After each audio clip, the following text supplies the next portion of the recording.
béni. Merci Seigneur pour ce soir.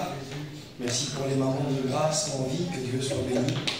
Merci pour ces temps où Dieu nous parle, où Dieu nous fait du bien.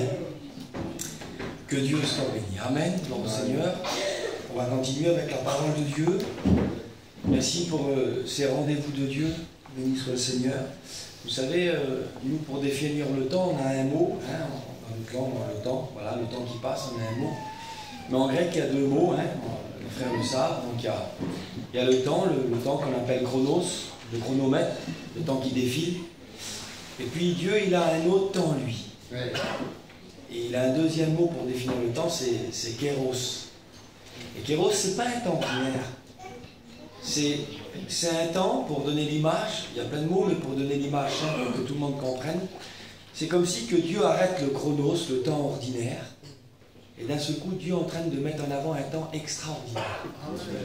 C'est comme si que Dieu arrête le temps et il ouvre une porte.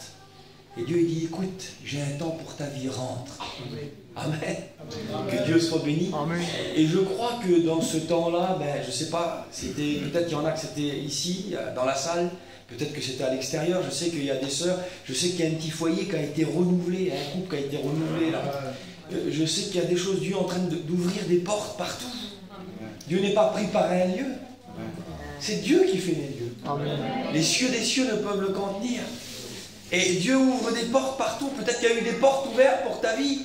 Et tu es rentré, peut-être tu es peut-être encore en mode spectateur. Eh bien, Dieu va continuer. Amen. Il nous a donné ce petit temps, ces 2-3 jours ensemble, là.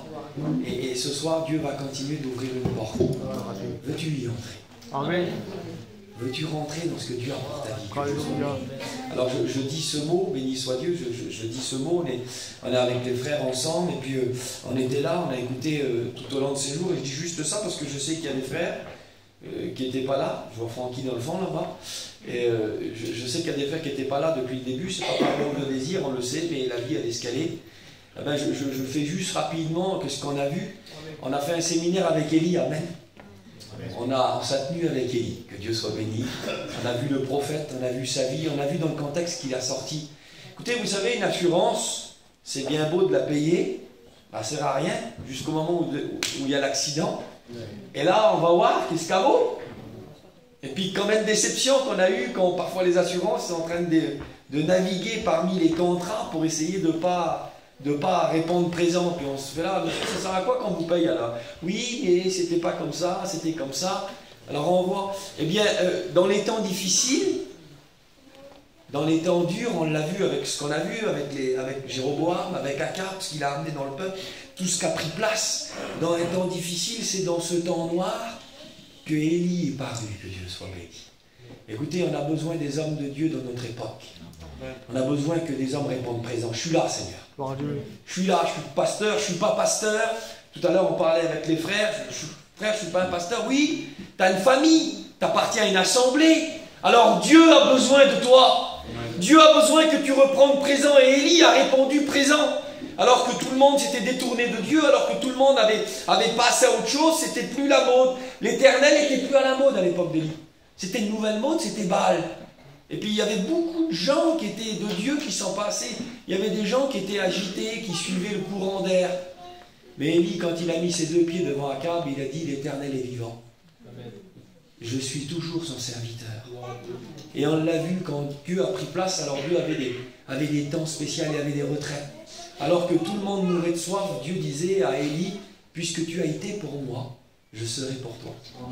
Ça me fait penser à la tribu, vous la connaissez, la tribu de Lévi. On a écouté ça, les frères le savent. À un moment donné, dans l'histoire, quand il y a eu ce fameux veau d'or qui est paru là, et que tout Israël s'est livré, que Moïse est descendu, alors il s'est mis à la porte du campement, et il a dit que ceux qui sont pour l'Éternel viennent à moi. Et là, il y a une tribu qui s'est détachée, la tribu de Lévi. Et elle a été pour Dieu.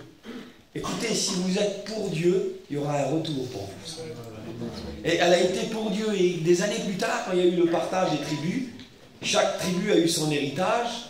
Et puis comme peut-être Lévi, elle a été là, et puis qu'ils ont vu un petit peu, il n'y a pas de terre pour nous, des terres pour Benjamin, pour Judas, pour Ephraïm, pour Manassé, pour toutes les tribus.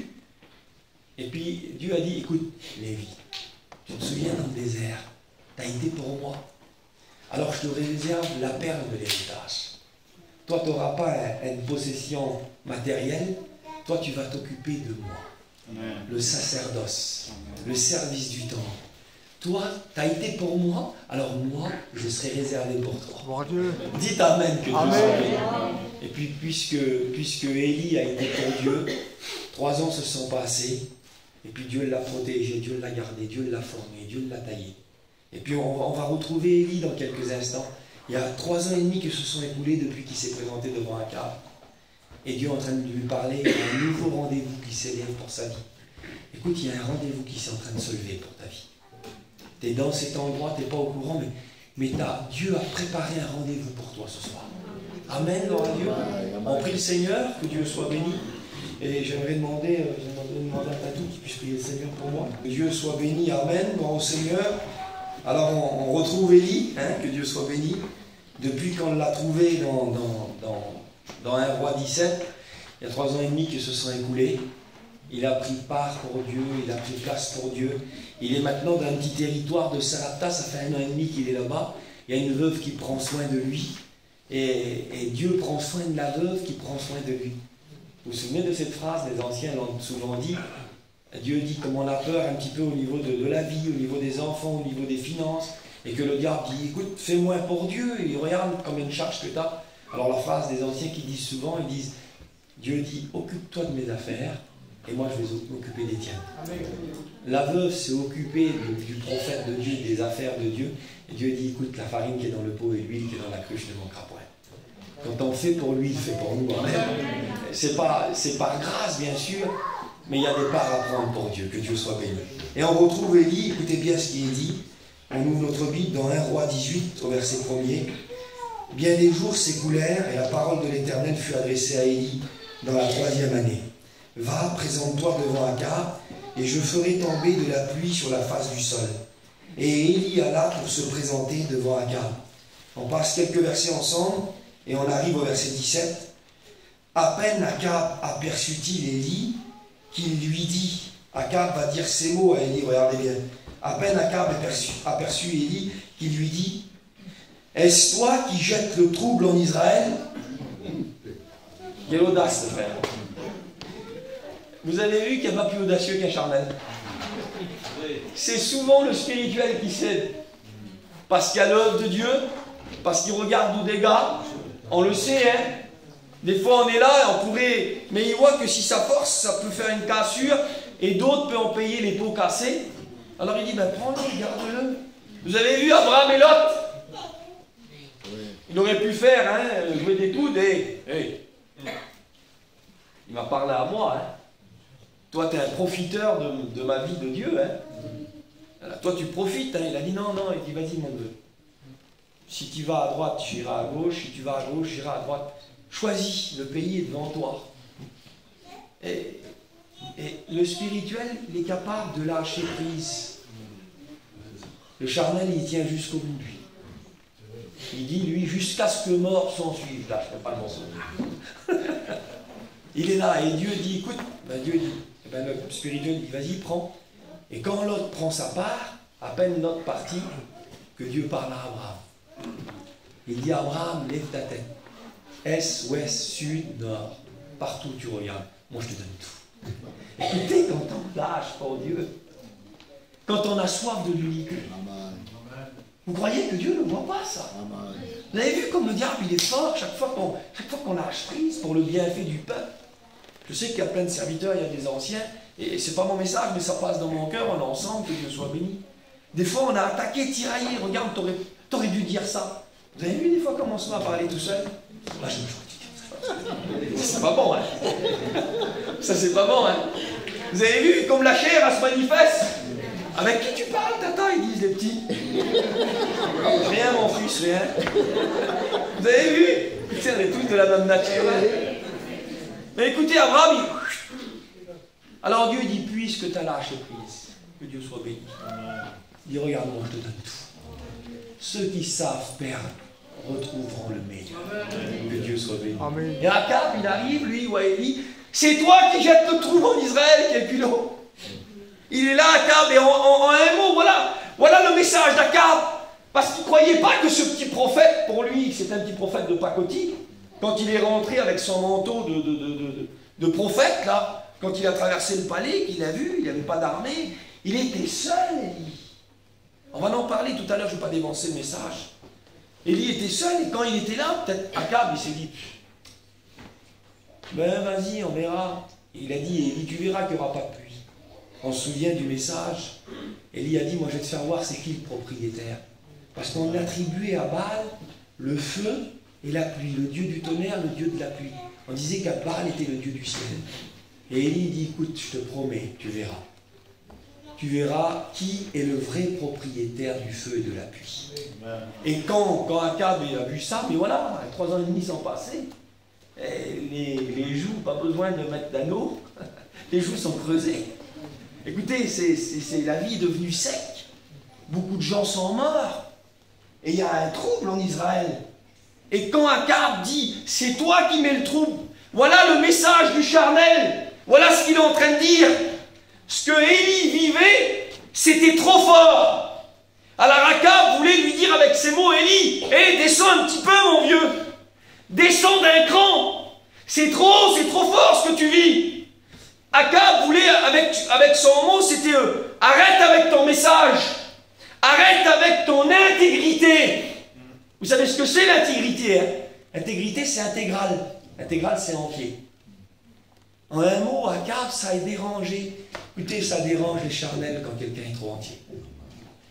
Mais moi, je te dis rien, je vis ma vie. Laisse-moi. Non, il ne laisse pas vivre, lui. Parce que tu le déranges. Parce que tu mets en lumière.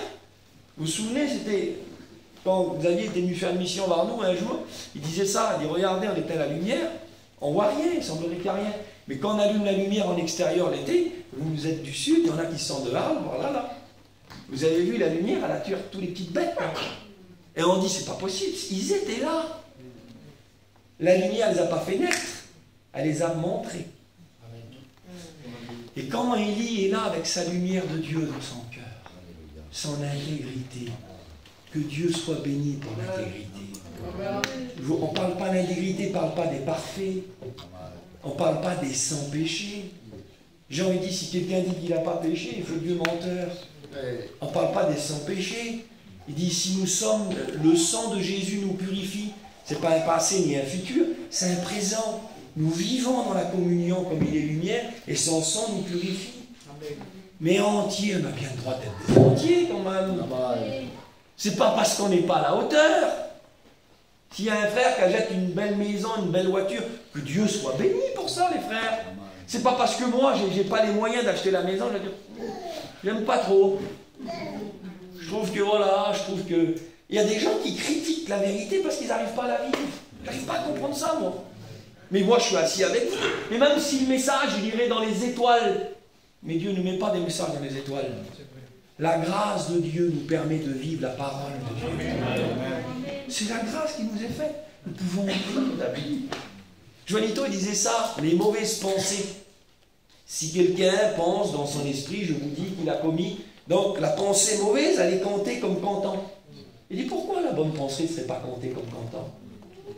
Vous avez déjà pensé à ça, les frères? C'est vrai? Pourquoi? Il dit, ayez des bonnes pensées, que tout ce qui est admirable, que tout... Il dit, le Dieu que je sers dans mon esprit. Écoutez, des fois, mes muscles n'ont pas la force de le faire, mais mon cœur désire le poursuivre. Dieu dit, j'aime. Amen, gloire à Dieu. Et Akab est là, il dit à Élie, descends! Descends, mon vieux! Tu vois pas que t'es gênant! Élie, c'est devenu un gênant pour Akab. Tu vois pas que ton intégrité, ton message, t'es trop entier, sois moins entier. Écoute, Akab, lui, c'est comme ça. Akab, lui, ça ne gêne pas de... Si l'Éternel ne répond pas, il passe à autre chose. Ça ne gêne pas. Il voudrait que les gens, il voudrait que Élie soit comme ça. Mais Élie, c'est une autre espèce d'homme. Que Dieu soit béni pour cela. Amen. Si on écoute parler à Akab, ben c'est Élie qui met le trouble en Israël. Mais Élie répond, regardez, je vous lis le verset. Élie répondit à Akab, je ne trouble point Israël. C'est toi, au contraire, et la maison de ton père, puisque vous avez abandonné les commandements de l'Éternel et que tu es allé après les Baals. Élie, lui, que Dieu soit béni, il n'a pas changé. C'est un homme qui aime bien remettre les choses à leur place. Amen. Dites Amen pour ça. Amen. Écoutez, le diable tomberait mort de mettre tout à l'envers. Mais Élie est un homme qui aime bien remettre les choses à leur place. C'est un homme qui aime bien remettre les pendules à l'heure. Comme il voit, non, t'étais pas à l'heure, on va remettre ça à l'heure, que Dieu soit béni. Élie, moi j'ai dit ça, c'est une expression qu'on dit. Élie, il aime bien mettre les points sur les i, les barres sur les t. Il est bien dans ses baskets, comme on dit. Élie aime bien mettre les choses en place.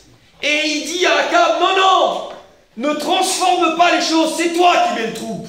C'est toi, il remet les choses à leur place, et puis il va le faire, et puis il va remettre les choses à leur place, et puis tout de suite après, il va donner un maman. Que Dieu soit béni pour ça. Regardez ce qu'il dit, verset 19. Fais maintenant rassembler tout Israël auprès de moi, à la montagne du mont Carmel, et aussi les 450 prophètes de Baal et les 400 prophètes d'Astarté qui mangent à la table de Jézabel. Vous savez comment j'appelle ce verset, moi? Élie, il est là, son cœur bat, Dieu l'a mis pendant des années dans l'ombre, et puis à un moment donné, il y a les temps de lumière. Il y a les temps de paraître, les frères et sœurs.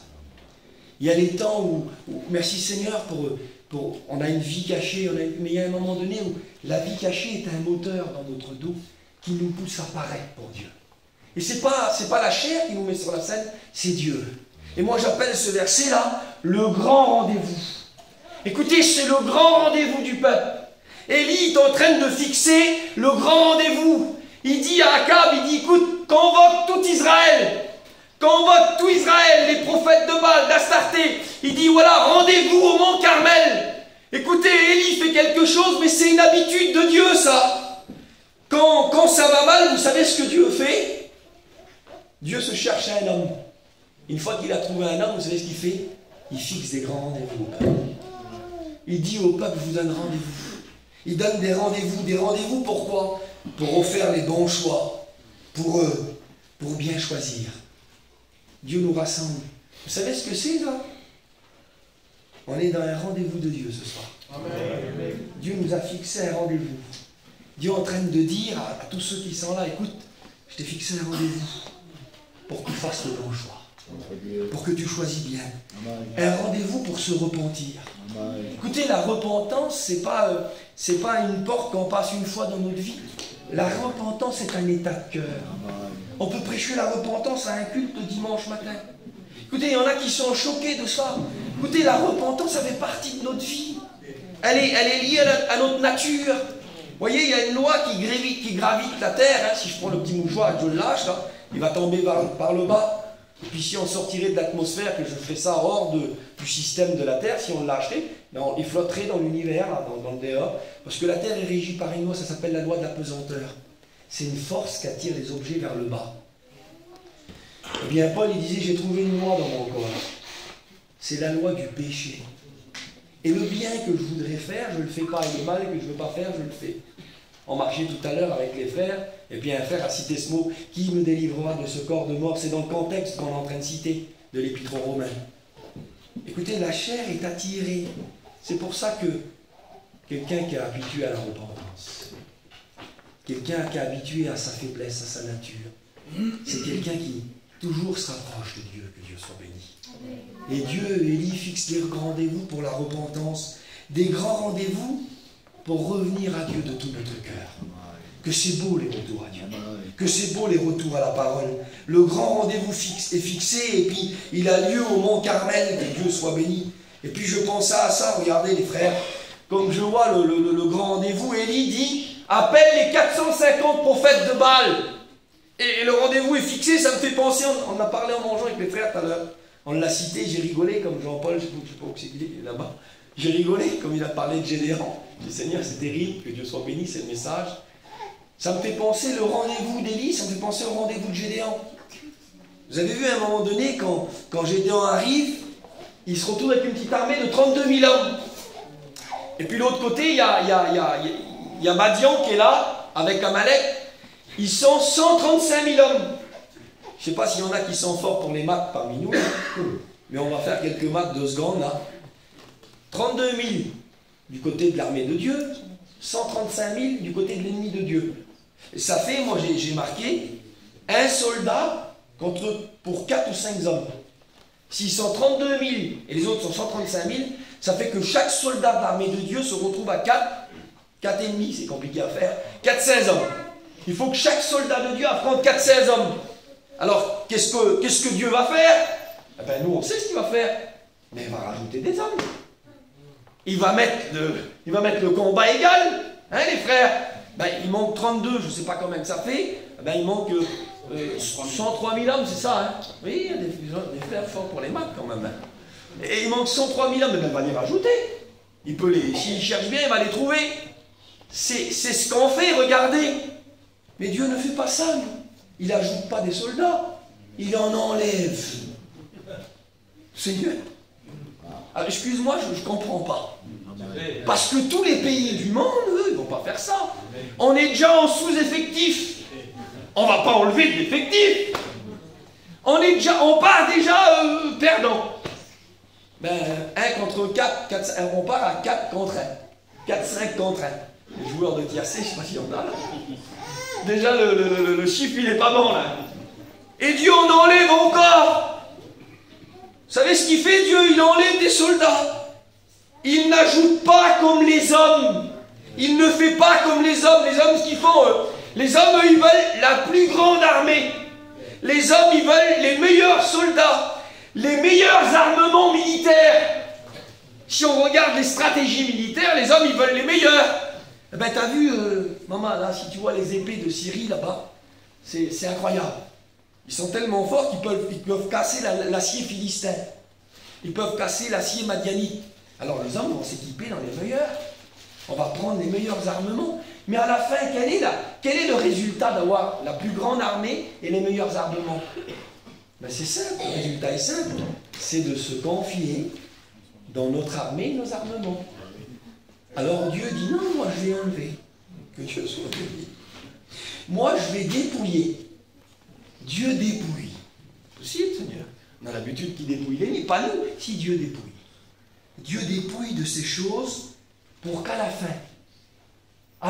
voilà le but de Dieu. Plus d'armes, plus de grande armée. Tu nous as enlevé tout. Et Dieu dit ici, il te reste une chose. Il te reste moi. Amen. Je vous promets que si on arrive à un moment à n'avoir que lui, alors là on est équipé pour gagner. Notre équipement, c'est Dieu. Notre victoire, c'est Dieu. Notre gloire, c'est Dieu. Et il dépouille l'armée de 32 000, il en fait partir 22 000. On se retrouve à 10 000. 10 000 hommes. 10 000 contre 135 000. Allez les mathématiciens, on en refait encore. Eh bien regardez, ça fait 1 contre 13 à 14. C'est 13 et demi, 13, 2. Alors, on se retrouvait à affronter 4 hommes. On se retrouve à affronter 3 fois la mise. Dieu, t'es presque un Suisse, t'as presque triplé la mise. Je me retrouve avec 13 hommes contre moi. Et là, on regarde. Écoutez, si on a une bonne armée, si vraiment, on a des soldats, ça va être compliqué, mais c'est faisable. Si par exemple, stratégiquement, l'armée arrive à se mettre dans un petit fossé de montagne, vous savez, et puis qu'on est dans le fossé de montagne, là, et qu'au lieu de trouver, mettons, il y a l'armée qui sont 10 000, s'ils arrivent à se mettre seulement 1000, et que 1000 hommes affrontent par 1000 hommes, il y a des techniques encore. La chair, elle a encore des moyens dans l'affaire. Et Dieu dit, il fait le calcul, Gédéon, Seigneur, tu nous en as donné 22 000 quand même. Il y a encore trop de chair. Il y a trop de chair. On va enlever. On va enlever. Écoutez, parfois il y a trop de chair. Écoutez, ça passe pas, ça bloque, c'est pas possible. Vas-y Seigneur, on est là, on attend. Alors tu donnes pas le feu vert, on attend le départ. Et Dieu dit non, je ne peux pas donner le départ. Il y a trop de chair.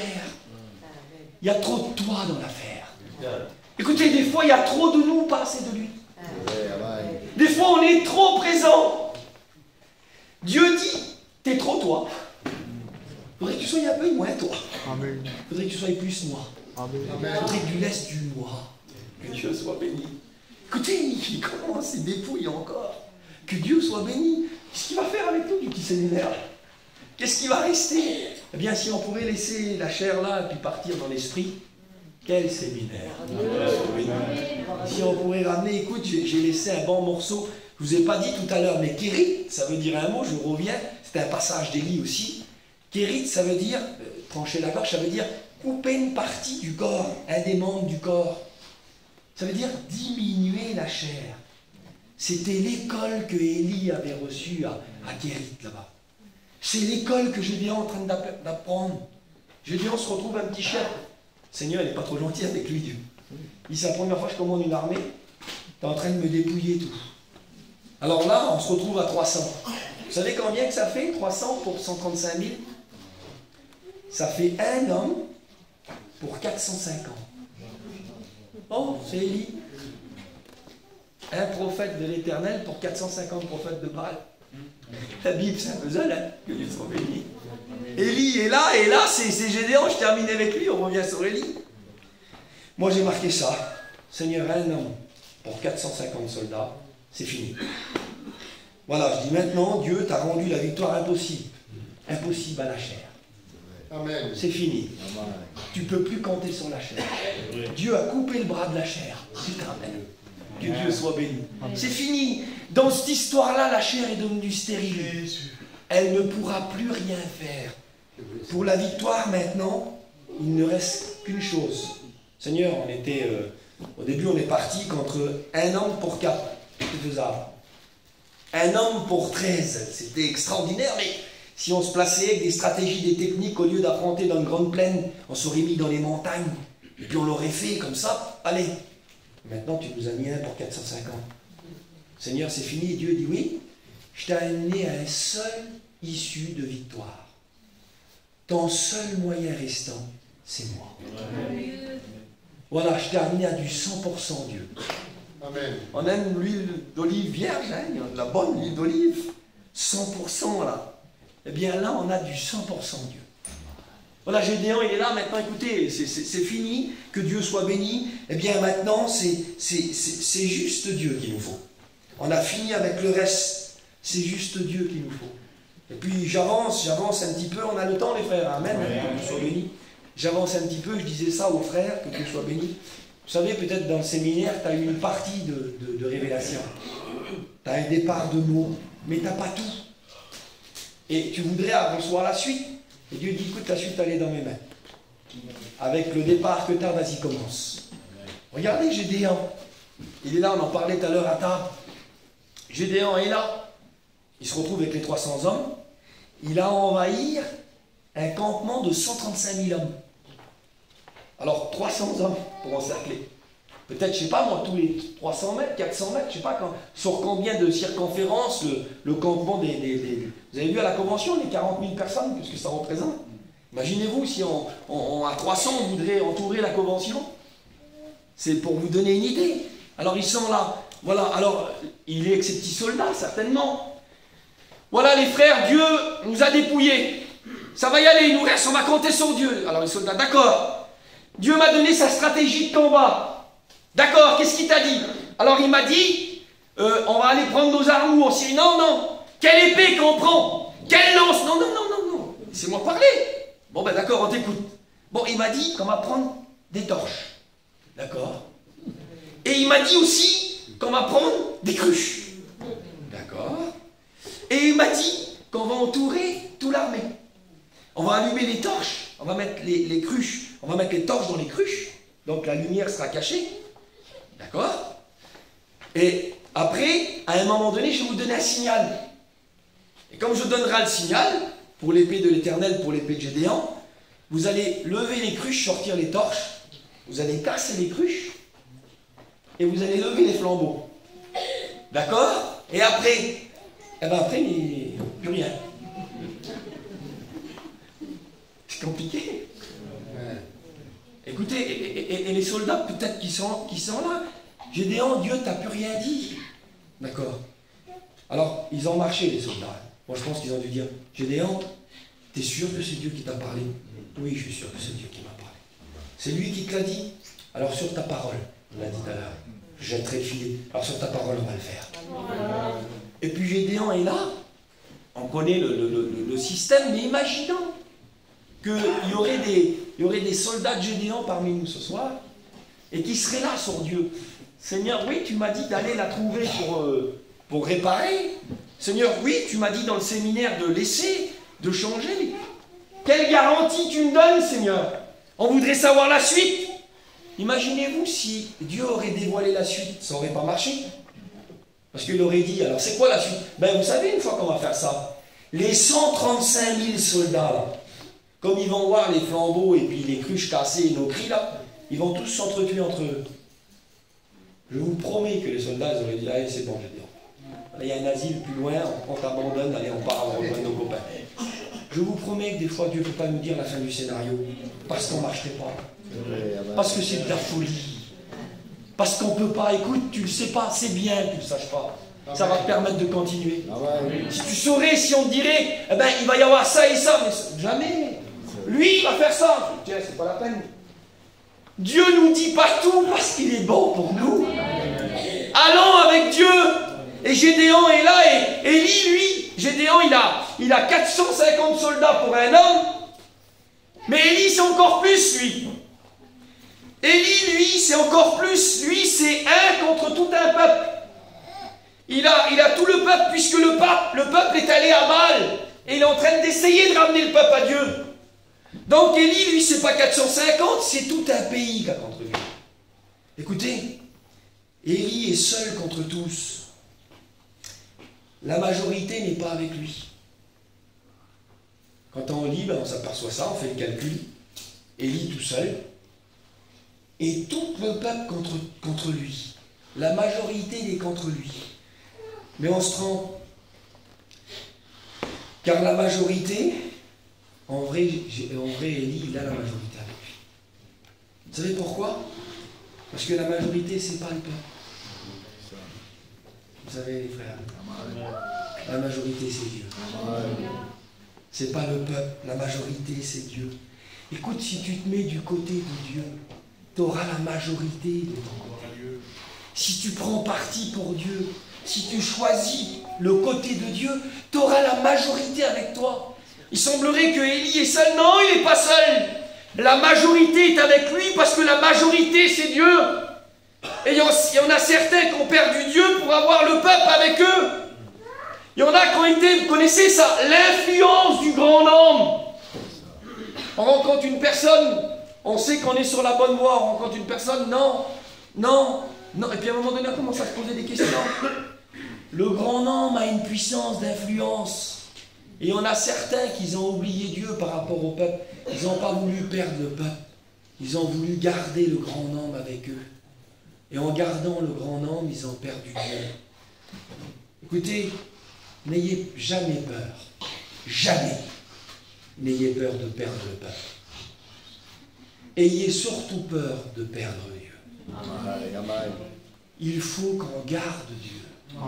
Combien de fois on a dit à Dieu, garde-moi Seigneur? Combien de fois il aurait pu lui répondre, ok, toi aussi garde-moi. Dieu se garde, frères et sœurs. Nous devons garder Dieu. Parce qu'il y a beaucoup de choses qui veulent nous sortir Dieu de nous. Vous savez, le diable, c'est pas important qu'on est dans l'église. S'il peut sortir Dieu de nous et nous laisser dans l'église, on sera ce qu'on appelle une coquille vide. Une apparence ayant l'apparence de la piété, mais en reniant si on fait la force. Vous savez, pour le diable, ça lui convient très bien. C'est comme des infiltrés. Voilà, c'est un charnel. Vous avez vu dans les 12, on en parlait tout à l'heure avec les frères, dans les 12 apôtres. À un moment donné, ils cherchaient un traître pour le livrer. Et puis dans les 12, là, il y en avait un qui aimait bien ça. Et puis, vous voyez qu'il était porté sur les sous, il tenait la caisse. Et puis, il chouravait tout ce qu'il y avait dans la caisse, il y avait un trésorier. Il était là. Je vous promets, c'était charnel, c'est le péché, c'est charnel ça. Que quand le diable a dû passer auprès des 12, il a fait ça. Hop là. Tu cherches un traître, ça sent l'odeur du traître. Ça sent l'odeur du péché. Oh, il a dû le dire, voyez les démons, le voilà le gars. On l'a trouvé. Il s'appelle Judas. Écoutez, quand le diable arrive à nous vider de Dieu, en remplaçant avec de la vie, de la richesse de la vie, des choses de la vie, quand le diable arrive à faire ce transfert, que chacun est amorcé par sa propre convoitise, et que d'un seul coup on donne crédit à notre amorce, et qu'on va plus loin, même si on est dans l'équipe, même si on est un apôtre, même s'il fait partie des 12, il est parmi eux, mais c'est un infiltré. C'est le traître qui va livrer le maître. Je vous promets que la chair, elle a une odeur. La chair, elle a une odeur, le diable a ça. Comment Satan a-t-il pu remplir ton cœur? C'est ce que Jésus disait. C'est ce que Pierre disait à Ananias et Saphira. Écoutez, je vous promets que le diable va vouloir nous vider pour nous remplir du monde, de la mondanité. Puis après, s'il peut te laisser à l'église, tu peux peut-être infecter, contaminer les autres. C'est très bien, Paul. Il va dire, ne quitte surtout pas l'église. Élie a compris qu'il pouvait perdre le peuple. Paul disait, est-ce que je cherche l'approbation des hommes?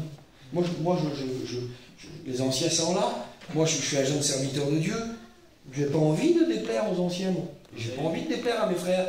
J'ai envie, il disait de David, tu étais un ange de Dieu pour nous. Quelle beauté, Seigneur. Il dit, il grandissait, il était agréable à Dieu, agréable aux hommes. Merci, Seigneur. Tant que je peux concilier les deux, les frères, merci, Seigneur. Mais si à un moment donné, que pour garder le peuple, que pour garder une notoriété, que pour rester un invité, que pour les frères, des bons sourires, que si à un moment donné, les deux sont... Merci Seigneur quand les deux sont ensemble. Mais à un moment donné, des fois, ça se divise. Et Élie est là, il y a le peuple qui est parti après Baal et il y a Dieu. Et Élie a compris, il préfère perdre le peuple, mais garder Dieu. Écoutez, il faut qu'on garde Dieu. Faut qu'on garde Dieu. Dans le séminaire, là, on fait quelques tours de cadenas. On attache Jésus à nous. On le garde. On garde Dieu. Que Dieu soit béni. Voilà, Élie est arrivé au grand rendez-vous. Il n'a pas suivi le peuple. Il a suivi Dieu. Que Dieu soit béni. Quelle valeur, les frères. On arrive au bout. On arrive au bout. Dans pas longtemps, le maître revient. Écoutez, allons jusqu'au bout. Gardons le cap, gardons la lignée. Élie a suivi Dieu. Pendant 3 ans de famine, il n'a pas lâché Dieu. Que Dieu soit béni. Il doit avoir le cœur qui bat, Élie. Il est là. On est là, on arrive à la fin du petit séminaire. On l'a pris au début, on arrive maintenant à la fin. Il voit la montagne de loin. Il voit le peuple qui vient de tous les côtés. Il voit la montagne, le mont Carmel, là. Et puis plus qu'il approche, les frères, c'est le rendez-vous de sa vie à Élie. Son cœur doit battre. Et puis plus qu'il marche, moi ça me le fait pour prêcher chez vous, devant vous. Je vous le dis, pas de matière. Tout à l'heure, ma femme était là, discutant. J'ai du mal à respirer. C'est vrai, ça paraît pas, vous savez. Et puis, on va pas jouer des sentiments et dire ce qu'on vit. C'est pas important ce qu'on vit. Que je suis bien pour prêcher ou pas bien, c'est pas important. Que le postier, il amène le courrier comme ça. Voilà. Il va mettre un petit peu plus de temps. Ou qu'il l'amène d'un vent pas libre en chantant. Peu importe le postier, c'est le contenu qu'on veut. C'est le courrier. Peu importe, mais je vous le dis, tout à l'heure j'étais là. J'avais des, je sais pas si j'avais des palpitations cardiaques ou quoi. J'étais là, et imaginez-vous, Élie. Ça fait 3 jours qu'on a, 2 jours qu'on est avec lui là. Et puis là on suit Élie derrière. Il regarde la montagne, je vous promets qu'il doit... L'heure de vérité, elle arrivera toujours. Il y a des heures de vérité dans la vie chrétienne. Il y a des moments où Dieu dit on va voir. On va voir, il y a des temps moindres et il y a des temps essentiels, il y a des tournants, il y a des rendez-vous déterminants. Et Élie arrive à ce rendez-vous là. Il est là, puis il doit se dire ça là. Il dit Seigneur, moi je pense qu'il dit ça à Dieu. Il dit Seigneur, toi je t'ai pas lâché. Je t'ai pas lâché. Je t'ai pas lâché devant Akab. Je t'ai pas lâché devant rien. Seigneur, lâche-moi pas maintenant. Maintenant Élie il se trouve dans le besoin de Dieu. Élie a tenu Dieu, maintenant il veut que Dieu le tienne. Et puis le rendez-vous arrive, que Dieu soit béni, le rendez-vous arrive. Et puis Élie est là, Et les prophètes de Baal arrivent. Les prophètes de Baal, ils sont là, et puis tout le peuple est là, et puis voilà, le rendez-vous est fixé, et Élie dit ça, écoutez bien. Élie dit ça. Élie dit au peuple, je suis resté seul des prophètes de l'Éternel, et il y a 450 prophètes de Baal, que l'on nous donne 2 taureaux, qu'ils choisissent pour eux l'un des taureaux. Il faut aller jusqu'au bout. Il ne faut pas avoir peur. Il ne faut pas dire, d'accord, Seigneur, t'es mon plan A. Mais dans ma poche, j'ai un plan B si ça ne va pas. Il faut pouvoir aller jusqu'au bout. Élie dit, choisissez les taureaux. Voilà, je ne vais pas essayer de mettre des chances de mon côté. Écoutez, il faut aller jusqu'au bout. Il faut tout donner. Il est en train de dire que les prophètes de Baal choisissent leur taureau, qu'ils le coupent morceau par morceau, qu'ils le placent sur le bois sans y mettre le feu. Et moi, je préparerai aussi l'autre taureau, et je le placerai aussi sur le bois sans y mettre le feu.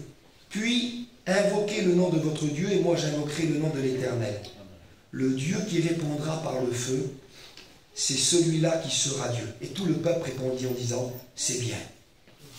Les prophètes de Baal arrivent. Il y a 2 autels. Il y a un autel qui n'est pas encore construit, puis il y a l'autel des prophètes de Baal, ils sont là. Tout le peuple est là. Le mont Carmel est envahi. Il n'y a pas de télé à l'époque, mais si on aurait, je vous promets que sur la 1, la 2, la 3, la 4, c'est le mont Carmel. Tout se passe là. Tout est concentré là. Des centaines, des milliers, des dizaines de milliers d'Hébreux sont là. Tout le monde attend. Et les prophètes de Baal arrivent. Et le rendez-vous est fixé, le cap est fait. Il faut que le feu descende. Et le feu qui va descendre, ça sera le vrai Dieu. Et les prophètes de Baal, ils sont là. Les prophètes de Baal, ils commencent à s'agiter. La Bible dit qu'ils dansent autour de l'autel. Ils vont même à un moment donné se faire des incisions. Vous savez ce que c'est ça? C'est l'évangile d'ambiance. C'est l'évangile de technique. On amène beaucoup d'hommes, beaucoup d'humains, beaucoup de chair dans certains endroits.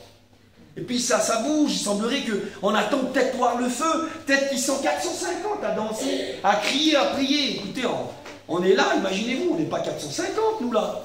Imaginez-vous, on est là, on dit ben ça va descendre. Et il n'y a pas de feu, écoutez, il n'y a pas de feu dans l'ambiance. Le feu ne se trouve pas dans l'ambiance. Le feu ne se trouve pas dans les techniques.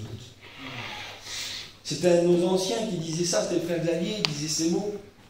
Et vous avez vu, quand il y a des problèmes en Israël, dans le commencement du premier livre de Samuel, les anciens dirent, allons chercher l'arche, afin qu'elle nous délivre. On ne cherche plus le Dieu de l'arche, on cherche un objet, on cherche une technique. Mais t'as vu, tel frère, il a un style, mais il n'y a pas de feu dans le style, les frères et sœurs. De toute façon, il n'y a pas de feu dans les langues. Le feu, il a une exclusivité. Il y a un brevet déposé sur le feu. Le brevet, c'est Dieu qui l'a déposé. Personne ne peut le prendre. Il est lui-même le Dieu du feu. C'est lui qui répond par le feu. Et puis les prophètes de Baal, ils sont là, ils sont en train de se livrer, ils sont en train de se livrer. Puis j'avance vite. Et puis il n'y a pas de feu. Et on arrive maintenant autour des lits. Je voudrais qu'on lit la Bible, si vous voulez bien. Amen. Le verset 30 du chapitre 18 du premier livre des rois. Alors Élie dit à tout le peuple, approchez-vous de moi. Certainement que son cœur se met à battre, les frères. Mais il a tellement tout donné, alors il va aller jusqu'au bout. Tout le peuple s'approcha de lui, et Élie rétablit l'autel de l'Éternel qui avait été renversé. C'est pas un Yel de Bethel, mais Yel avait été rebâtir Jéricho, la ville que Dieu avait détruite. Élie, lui, va rebâtir ce que le peuple a détruit de Dieu. Élie en train de relever Dieu. Je vous promets qu'on est dans une période de temps où on doit élever Dieu. On doit l'élever. Il doit être au-dessus de nos plaisirs, de notre vie, de notre temps. Dieu doit s'élever dans nos vies. Élie est en train de rebâtir l'autel de l'Éternel. Il est en train de rétablir l'autel qui avait été renversé. Et puis Élie est là, il arrive à ce moment-là, que Dieu soit béni. Élie est là, et regardez ce qu'il dit. Il prit 12 pierres d'après le nombre des tribus des fils d'Israël. Et il bâtit avec ses pierres un autel au nom de l'Éternel. Il fit autour de l'Éternel un fossé de la capacité de 2 mesures de semences. Il arrangea le bois, coupa les taureaux par morceaux et le plaça sur le bois. Puis il dit, remplissez d'eau 4 cruches et versez de l'eau sur l'autel et sur le bois. Il dit, faites-le encore une 2e fois. Ils le firent une 2e fois. Il dit, faites-le encore une 3e fois. Ils le firent une 3e fois. L'eau coula autour de l'autel et la remplit aussi d'eau le fossé. Vous savez qu'il n'y a plus d'eau à ce moment-là. Ça fait 3 ans et demi qu'il n'y a pas d'eau. Certainement qu'il y a des économistes qui sont là. Arrête, arrête! Vous vous rappelez de ce que Jésus disait, si quelqu'un veut bâtir une tour, qu'il pense à la dépense, qu'il calcule la dépense. Écoutez, on ne peut pas faire dans l'économie avec Dieu. Il faut tout donner. Ne regardez pas, il dit, ne regardez pas ce que vous allez perdre, il dit le verset. Mais suivez-moi et vous trouverez pour vos maisons, pour vos vies. Écoutez, on ne peut pas vouloir essayer de commencer à garder, à faire. Il faut tout donner. Et Élie dit, allez-y. Il fait comme Gédéon. Il fait 3 passages d'eau. Et Dieu a fait 3 fois, il a modifié l'armée. 32 000, 10 000, 300. On est encore dans le même principe. Dieu dit à Élie, animé, il dit, rends l'affaire impossible. Rends-la impossible. Fais que le bois soit mouillé. Un bois humide, c'est dur à prendre. Un bois trempé par l'eau, c'est imprenable. Il dit, fais que le bois soit mouillé. Dans les grands rendez-vous, Dieu nous amène au bout de nos chair, au bout de nous-mêmes. Il nous amène à nos limites. Dieu est en train de dire, voilà, tu ne peux plus aller plus loin. Ouais, je ne peux plus aller plus loin, je ne peux plus rien faire. Mets-toi de côté, donne-moi la place. Et Élie est là, que Dieu soit béni. Merci Seigneur. Alors, au moment de la présentation de l'offrande, Élie le prophète s'avança et dit, Éternel Dieu d'Abraham, d'Isaac et d'Israël, que l'on sache aujourd'hui que tu es Dieu en Israël, que je suis ton serviteur et que j'ai fait toutes ces choses par ta parole. Réponds-moi, Éternel, réponds-moi, afin que ce peuple reconnaisse que c'est toi, Éternel, qui es Dieu et que c'est toi qui ramènes leur cœur. Verset 38. Élie est en train de dire ça, et puis juste avant de lire le verset 38, en un mot, Seigneur, il dit, voilà, j'ai pris aucune réserve. Voilà, ça passe ou ça casse. Il dit, Seigneur, s'il t'agit, c'est bon, s'il t'agit pas, je suis mort. Élie a été c'est ça la foi. C'est ce relais-là. C'est pas mettre un pied dans l'eau, c'est se jeter à l'eau. Élie est là, et puis il dit, Seigneur, j'ai pris aucune réserve. Je t'ai pas lâché, Seigneur. J'ai tout misé sur toi. Lâche-moi pas, Seigneur. Et certainement que dans son cœur, Dieu a parlé. Je ne vais pas te lâcher. Et puis regardez, ce n'est pas un mot qu'il a dit, hein. C'est le verset 38. Et le feu de l'Éternel tomba. Et il consuma l'holocauste, le bois, les pierres et la terre. Il absorba l'eau qui était dans le fossé. Quand tout le peuple vit cela, ils tombèrent sur le village et dit, c'est l'Éternel qui est Dieu. C'est l'Éternel qui est Dieu. Amen. Amen. Élie, là, il a été, Dieu l'a amené à des grands rendez-vous, le rendez-vous de sa vie. Élie, elle a été au bout de ce qu'il pouvait. Élie, c'est l'homme qui a tout donné. Écoutez, Dieu nous appelle à tout donner. Il veut qu'on va puiser dans nos réserves, il veut qu'on va puiser dans nos plans de secours, nos issues de secours. Seigneur, mais si je te donne ça, j'ai plus rien. Écoute, non, tu n'auras plus rien, tu auras moi. Tu veux que le feu descende, alors il faut que tu donnes tout. Et Élie est en train de tout donner, c'est le rendez-vous de sa vie, le peuple est là et il est en train de prier. Et d'un coup, imaginez du ciel, je ne sais pas de quelle façon ça se passe, mais il y a des mouvements d'habitude, c'est la terre qui bouge, là c'est le ciel qui bouge. Je vous promets, comme on donne pour Dieu, le ciel se bouge. Je vous promets, vous savez, juste avant ou après ça, Élie va avoir son étudiant, et puis comme il va venir, il va frapper le Jourdain, et le ciel et le Jourdain va s'ouvrir. C'est pas mal, hein. Quand Jésus est venu, il a été baptisé, et puis beaucoup moins qu'Élie, le Jourdain ne s'est pas ouvert. Et quand il s'est baptisé, c'est le ciel qui s'est ouvert. Écoutez, quand on va plus loin, c'est un mouvement du ciel, et Dieu envoie le feu. Écoutez, ce soir, on va prier le Seigneur. Dieu va envoyer le feu. Pas un feu d'émotion, vous avez vu les danses et toutes les techniques, il n'y avait pas le feu. Le feu était dans l'obéissance. Le feu était dans la dépendance. Le feu était dans, Seigneur, que l'on sache que tout ce que j'ai fait, c'est toi qui m'as dit de le faire. Amen. C'est la prière d'Élie. C'est la garantie de Noé.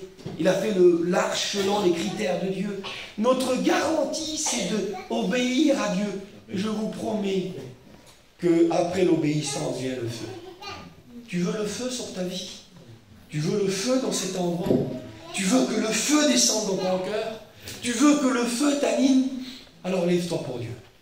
Commence à faire ce que Dieu t'a dit de faire dans ces minutes. Commence à mettre en pratique ce que Dieu t'a demandé que tu vives. Commence à mettre devant Dieu ta vie. Commence à relever l'autel de l'Éternel. Commence à remettre les choses à leur place. Commence à te mettre devant Dieu. Et je te promets que le feu va descendre. On ferme nos yeux, frères et sœurs. On prie le Seigneur. Que Dieu soit béni. Merci Seigneur pour ta parole. Merci pour le feu, Seigneur. Que Dieu soit béni pour le feu de Dieu. Que Dieu soit béni. Le feu a été l'authenticité. Le feu a été la preuve. Où le feu est tombé, on a dit c'est là qu'il est le vrai Dieu. Il nous faut le feu, les frères et sœurs. Mais le feu n'est pas venu comme ça. Ça a coûté 3 ans et demi à Élie. Je ne vous dis pas que ça va coûter 3 ans et demi. Mais je vous dis qu'il y a eu toute une mise en place de la part de Dieu, une école. Écoutez, il y a une mise en place dans ton cœur. Dieu est en train de mettre des choses en place. Il y a des lumières qui viennent dans ton cœur. Dieu est en train de t'amener, c'est sûr qu'il veut répondre par le feu. Mais il y a des choses à faire et Dieu est en train de le faire ce soir. Je vous promets que sur ton autel, le feu va descendre puisqu'il est Dieu. Il faut que ta famille voit le feu dans ton cœur. Il faut que ta famille voit le feu de Dieu sur ta vie. C'est ce qui va prouver, c'est le véritable. Mon père vit le véritable. Ma mère vit le véritable. Ma famille vit le véritable. Puisque le feu du véritable est descendu sur lui. Mais le feu a eu un prix pour Élie. Écoutez, ce n'est pas avec un cœur à moitié que le feu tombe. Dieu veut tout. Dieu veut tout. C'est tout ou rien avec Dieu. Alors on va tout lui donner, on va fermer nos yeux. On va prier le Seigneur. Merci pour ta parole, Seigneur. Merci parce que tu nous as conduits. Tu nous conduis à nos grands rendez-vous. Tu fixes des rendez-vous pour le peuple. Je crois qu'on est dans un rendez-vous de Dieu. Tu nous amènes, Seigneur, sur tes terrains. Tu nous amènes dans tes kéris, dans tes saraptas. Mais tu nous amènes aussi au Carmel parfois. Et là, on est devant tous. Parce qu'il y a des heures de vérité. Parce qu'on ne peut pas dire que des mots. À un moment donné, il faut que la vie paraisse. Il faut que le feu descende. Seigneur, amène-nous à ces vies, ces instants de vérité, ces rendez-vous de Dieu, ces moments où nous devons tout donner, Seigneur. Ces moments où nous devons ne pas vouloir garder, pas de réserve. Nous devons nous livrer. Nous devons te donner notre intégrité, Seigneur. Merci pour ta parole. Merci pour Élie, Seigneur. Merci, Jésus. Merci parce qu'on le redit encore. Ta parole dit, il était de la même nature que nous. Ça veut dire, tu es en train de nous dire, tu vois ce qu'Élie a vécu, tu peux le vivre. Seigneur, dans notre foyer, dans notre vie, tu peux amener du véritable. Tu peux faire de nous des témoins. Je te bénis, Seigneur, pour ce que l'on vit. Je te bénis pour ta parole. Je te bénis pour ces instants de grâce. Je te remercie pour ce que tu nous donnes. Seigneur, bénis nos cœurs. Amène-nous dans cette profondeur. Conduis-nous dans tes endroits. Merci pour tes rendez-vous. Merci pour ta grâce, pour tes bienfaits. Merci pour tout ce que tu donnes. Que Dieu vous bénisse. Que Dieu vous bénisse. Merci Seigneur. Pour la gloire, Seigneur. Merci Jésus. Merci Seigneur. À toi la gloire.